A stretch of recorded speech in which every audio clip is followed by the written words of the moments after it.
Graça e paz, irmãos e irmãs. Eu quero iniciar a mensagem de hoje lendo aqui para os irmãos e irmãs a nota de despedida do reverendo Áureo Bispo dos Santos, que foi publicada pelo nosso presbitério, Presbitério de Salvador. Diz assim: felizes aqueles que morrem no Senhor, sim, diz o Espírito, para que descansem dos seus trabalhos, pois as suas obras os seguem. Apocalipse 14, versículo 13. Presbitério de Salvador manifesta nossa saudade e nossos sentimentos pelo falecimento do reverendo Áureo Bispo dos Santos, em 7 de setembro, aos 97 anos, na cidade de Salvador, Bahia. Louvamos e agradecemos a Deus pelo dom da vida do reverendo Áureo, que ao longo de sua longeva existência cultivou e espalhou as boas sementes do Evangelho, abriu caminhos, semeou horizontes na família, igreja e sociedade. Pastor emérito da Igreja Presbiteriana Unida de Itapajipe, onde foi pastor titular por 20 anos, o reverendo Áureo também atuou como moderador do PSBD, Presbitério de Salvador. Foi um dos fundadores da Igreja Presbiteriana Unida do Brasil e participou ativamente dos processos de resistência, despojamento e reconstrução nas décadas de 60 e 70, sempre coerente com uma visão teológica e política que unia fé cristã reformada, compromisso ecumênico e a defesa de uma sociedade justa e democrática. Ajudou na fundação da SESI, Coordenadoria Ecumênica de Serviço, na qual ocupou diversos cargos em sua diretoria institucional durante os anos de 1986 a 1998, bem como foi um dos fundadores do curso Teologia para o Desenvolvimento e do Instituto de Educação Teológica da Bahia, ITEBA, onde se desenvolvia um ensino e produção teológica ecumênica, contextualizada no chão do Nordeste e América Latina, aberta ao diálogo interreligioso e comprometida com o exercício da voz profética e transformação social. Foi também um apaixonado pela educação. A partir de sua formação em teologia, sociologia e filosofia, realizada no Brasil e Estados Unidos, foi professor do Instituto Ponte Nova, em Wagner, Bahia, Seminário Presbiteriano do Norte, em Recife, Pernambuco, da Universidade Federal da Bahia, UFBA, em Salvador, Bahia, do ITEBA, Instituto de Teologia da Bahia, também em Salvador, dentre outras instituições. Presidiu a Fundação 2 de Julho entre 1984 e 1986. Foi diretor do Colégio 2 de Julho por mais de 10 anos. Nos anos 2000, liderou a criação da Faculdade 2 de Julho, onde trabalhou até 2004. Para ele, a educação é um instrumento de transformação pessoal e social, mola propulsora para a sociedade se desenvolver de modo justo e pleno. Ainda nos anos 2000, ao retornar para sua terra natal, Tapiramutá, Bahia, atuou na coordenação da Secretaria de Educação, junto com outros professores e professoras, e implantou um polo de educação referente ao curso de pedagogia, em convênio com a UFBA, para melhor capacitar os educadores e educadoras da sua cidade. Filho de Hilário Bispo dos Santos e Maria José Ferreira, esposo de sua amada Cecília Valdivieso, em memória, pai de Armando Valdivieso dos Santos, irmão, tio, pastor, teólogo, professor, escritor, educador, amigo. Muitas dimensões de uma vida dedicada a testemunhar o Evangelho de Jesus Cristo, no sopro do Espírito de Deus, e deste modo aprender e ensinar, servir, amar, cuidar, transformar. Uma vida que uniu fé e conhecimento, humildade e erudição, integridade e visão, valorização de suas raízes e abertura ao mundo. Disse Cristo Jesus: não tenham medo, eu sou o primeiro e o último, eu sou aquele que vive. Estive morto, mas agora vivo para sempre, e porque eu vivo, os que me seguem também viverão. Apocalipse 1, versículos 17 a 18. Cremos assim que o querido Reverendo Áureo descansa na eternidade, na presença do Deus vivo, que, como ele gostava de pregar, é sua rocha e redentor. Que a divina Ruá, o Espírito Santo, console familiares, irmãos e irmãs na fé, amigos e amigas, e que nos ajude a preservar e dar continuidade a este precioso legado. Nosso abraço fraterno e solidário na comunhão da amorosa Trindade. Salvador, 7 de setembro de 2025, Reverendo José Augusto Amorim Cunha Júnior, moderador do Presbitério de Salvador, e o Presbítero Sérgio Miranda, secretário-geral do Presbitério de Salvador.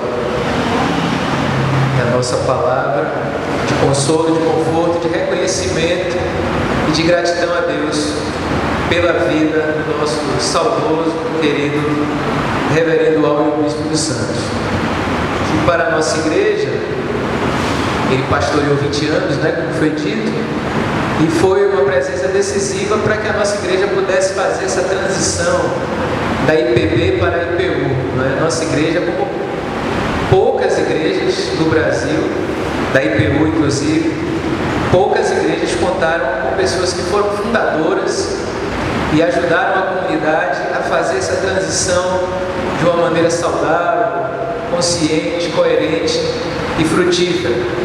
Então louvamos a Deus por este pastor, amigo, servo de Deus, que partiu, mas deixou sementes para continuarmos a regar.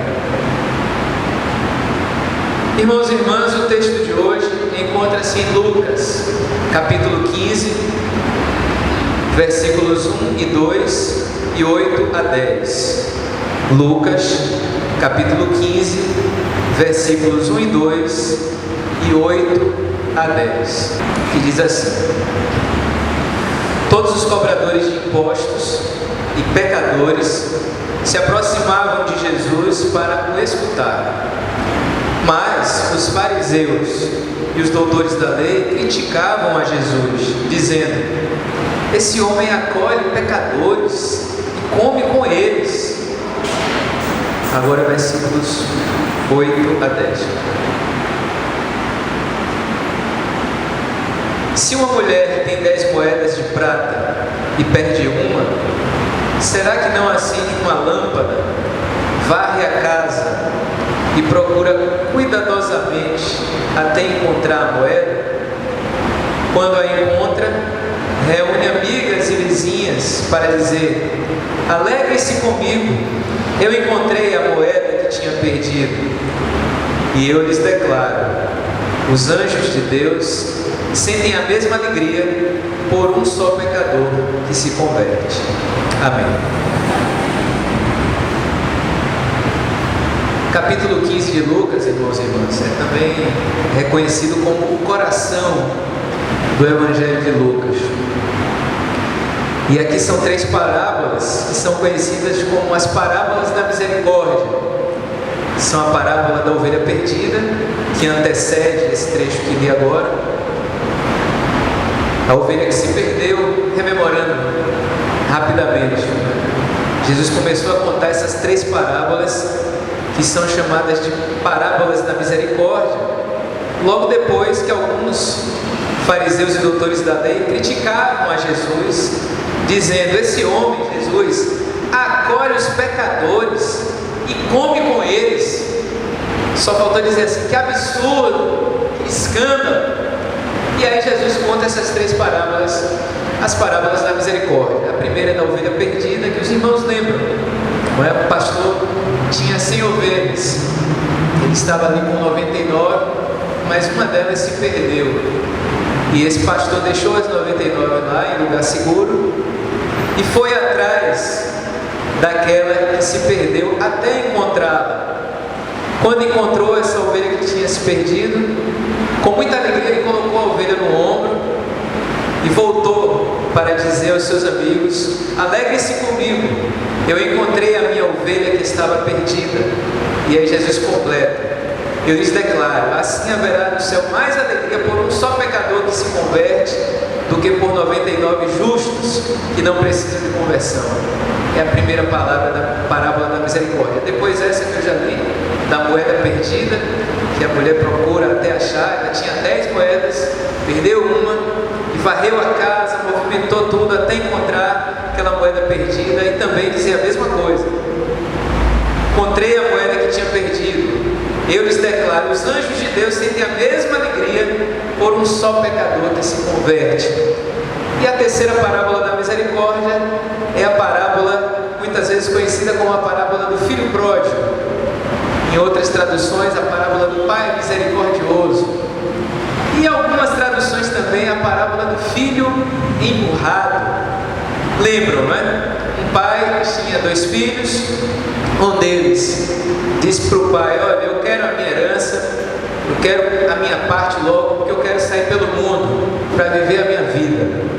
O pai aceita a proposta, esbanjando, né, o que tinha, até gastar tudo, a ponto de ter que comer com os porcos, né, dividir aquilo que os porcos comiam, da situação terrível que ficou. E aí nessa situação ele tem aquele estalo e diz: como é que pode? Eu deixei a vida que eu tinha com meu pai, com tudo que eu precisava, acolhido, amor, tudo mais, estou aqui como um escravo, uma vida de escravo. E ele volta para o pai para pedir para que pudesse trabalhar como empregado, né? Não fosse nem como filho, mas que eu aceitasse como empregado. E o pai misericordioso acolhe esse filho com muita alegria. Ele faz uma festa por aquele filho que tinha voltado para casa. E o outro irmão ficou chateado.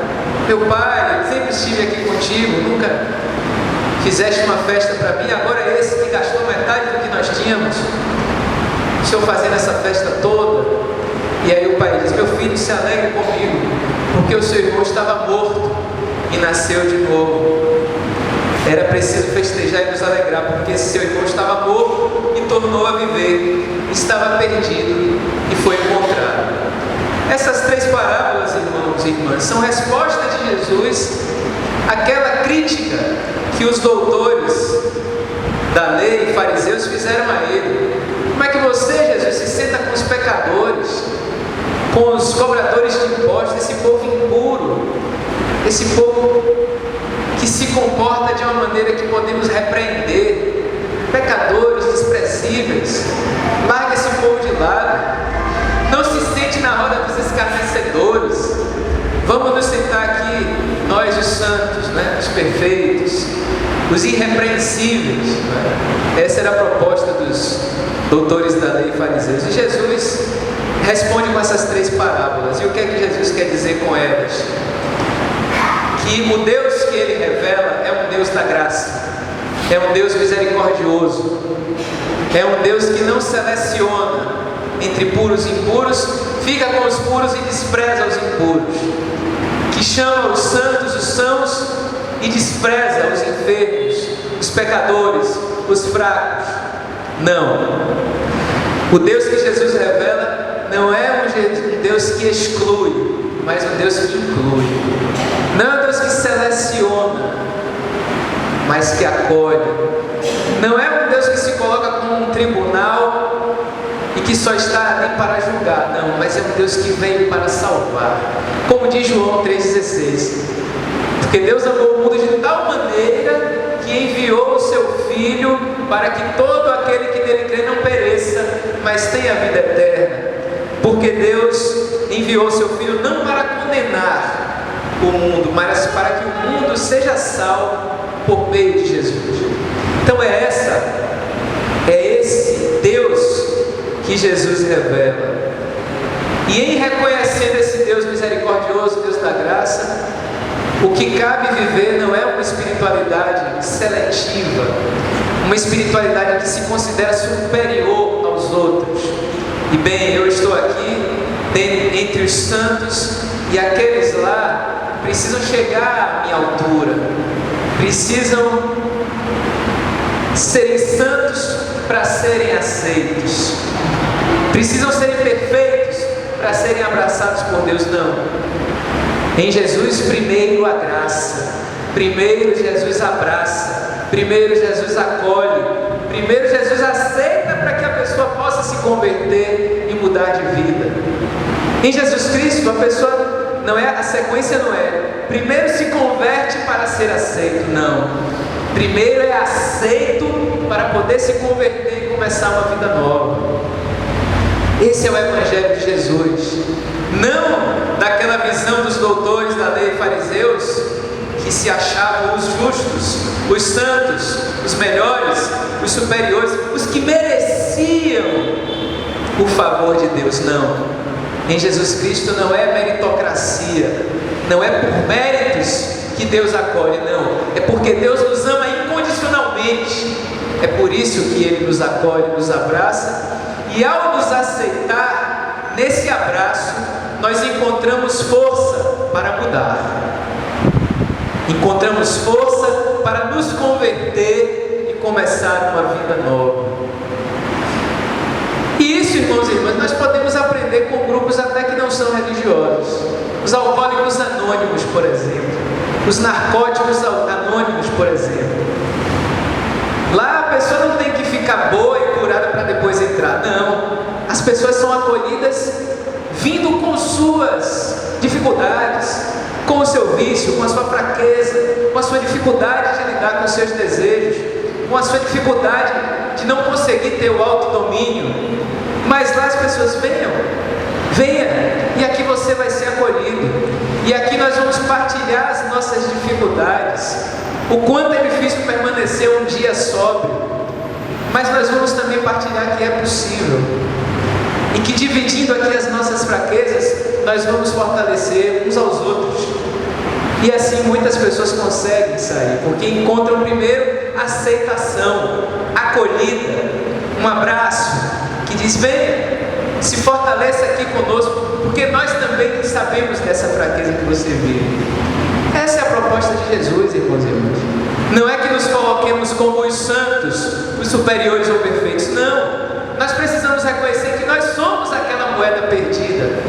Nós, estando na igreja, perseverando no Evangelho, nós somos aquela ovelha que se perdeu. Nós somos aquela moeda perdida. Nós também somos aquele filho que saiu de casa e levou tudo, e perdeu tudo e voltou para o Pai. Que nós não sejamos como o irmão que lamentou o retorno daquele que se perdeu. Não, porque aquele que lamentou se achava merecedor do favor de seu Pai. Nós não somos merecedores da graça de Deus. A graça de Deus vem a nós por amor incondicional, por gratuidade da parte de Deus, por esse amor que Deus é e que não conhece limites, fronteiras, incondicional, e que mesmo pecadores vem ao nosso encontro e nos levanta, vem ao nosso encontro e nos abraça, vem ao nosso encontro e nos aceita com nossas fraquezas e falhas, nos abraça e nos fortalece para começarmos uma vida nova, para experimentarmos nesse abraço da graça a conversão que todos nós precisamos, iniciarmos uma vida nova com Jesus. Então é isso que Jesus quer ensinar nessas parábolas, irmãos e irmãs. Ele não quer que ninguém se perca, e Ele revela esse Deus gracioso que a todos quer acolher, que a todos quer abraçar, que a todos quer aceitar para fortalecer, de modo que cada um e cada um de nós e todas as pessoas possam encontrar força para a conversão e coragem de ser quem são, segundo a imagem e semelhança de Deus. Nós percebemos também, irmãos e irmãs, que nessas parábolas se perde a unidade, se perde a integridade. Eram 100 ovelhas, uma se perdeu, a unidade foi rompida. Eram 10 moedas, uma se perdeu, aquela unidade, aquela completude se perdeu, se rompeu a inteireza, a integridade, a completude. E o irmão também que partiu foi uma família que se perdeu, metade dos filhos. Então, irmãos e irmãs, essa parábola também nos leva a refletir o que nós perdemos em nós. O que nós perdemos em nós. O que se perdeu em nós é que precisa ser resgatado. Para que sejamos inteiros, para que sejamos plenos, completos. É uma reflexão que essas parábolas deixam para nós. Porque Jesus nos quer inteiros, plenos. Então, que nós refletamos o que é que se perdeu no caminho. A fé, a esperança, a alegria, o compromisso com o Evangelho, um sonho, um dom que está adormecido e precisa ser redescoberto e cultivado. A nossa singularidade, quantas vezes a gente termina tendo a nossa singularidade deformada ou roubada por conta de tantas questões na vida, na família, na sociedade. Às vezes nos perdemos de nós mesmos e nós precisamos muitas vezes resgatar aquilo que perdemos de nós, inclusive a nossa essência, quando isso acontece. Então essas parábolas nos chamam a buscar essa inteireza, essa integridade, essa completude que só Deus tem a nos oferecer e que Ele deseja que nós vivenciamos em nossa caminhada, que sejamos inteiros, que sejamos plenos na presença desse Espírito de Deus amoroso, misericordioso, que não quer que ninguém se perca e não quer que nós não nos percamos de nós mesmos, do ser único que Deus criou. Cada um de nós é único. E às vezes as pessoas ficam se comparando, né? Hoje nas redes sociais é um problema sério, inclusive adolescentes, né? Porque se promove muito imagens idealizadas, né? Nas redes sociais todo mundo vive a mil maravilhas, todo mundo sorridente, todo mundo perfeito, família perfeita, tudo dá certo. E às vezes, principalmente adolescentes e jovens, ficam com esse ideal, né? E quem não alcança esse ideal se frustra, é menos, não é o que deveria ser, e às vezes quer reproduzir modelos. Mas Deus nos fez únicos, e Deus nos quer completos, sendo a pessoa única que cada um de nós é. Então, irmãos e irmãs, que possamos encontrar nas parábolas da misericórdia essa palavra transformadora de Deus. Deus não quer que ninguém se perca. Deus não quer super-heróis na fé, pessoas santíssimas ou que assim se acham. Ele quer pessoas que se reconhecem pecadoras, como Paulo disse: miserável homem que sou. E o reverendo Áureo gostava de pregar: miserável homem que sou, o bem que quero fazer não faço, mas o mal que não quero, este que pratico. Isso é de uma profundidade imensa, que a gente possa sempre lembrar dessa passagem de Paulo, que ele nos convida a nos olhar no espelho profundamente. Nós não precisamos nos maquiar e querer esconder o nosso lado sombrio, nossos defeitos. Não, a gente precisa colocar diante de Deus e também reconhecer. E é reconhecendo-se pecador que nós podemos, com franqueza e sinceridade, nos colocar nas mãos de Deus e dizer: transforma-me, ó Deus. Toma o meu ser como barro na mão do oleiro, e ser o oleiro do meu ser, e transforma, e tira o que não presta, fortalece o que é bom, e modela o meu ser a cada dia. Toma você como barro nas tuas mãos, ó Deus, tu que és o oleiro das nossas vidas. Então, irmãos e irmãs, possamos assim buscar nessa palavra esse sentido dessa espiritualidade que se reconhece pecadora e que só assim pode fazer o caminho da santificação, porque só assim se reconhece dependente da graça de Deus, dependente da ação do Espírito Santo que nos santifica a todo dia, mas que nós precisamos abrir o nosso coração, nos desarmar do orgulho, da vaidade, do ódio, do egoísmo e do auto-engano, para que Deus possa nos transformar a cada dia, nas nossas fraquezas, como também diz Paulo: na minha fraqueza é a tua força que me aperfeiçoa. que assim possamos fazer esse caminho de dependência da graça de Deus, de aceitação de Deus por nós, também de aceitação do irmão, para que assim a graça de Deus nos transforme, nos sustente, nos irmane e nos guie nessa caminhada de transformação cotidiana, conforme a graça de Deus. Amém.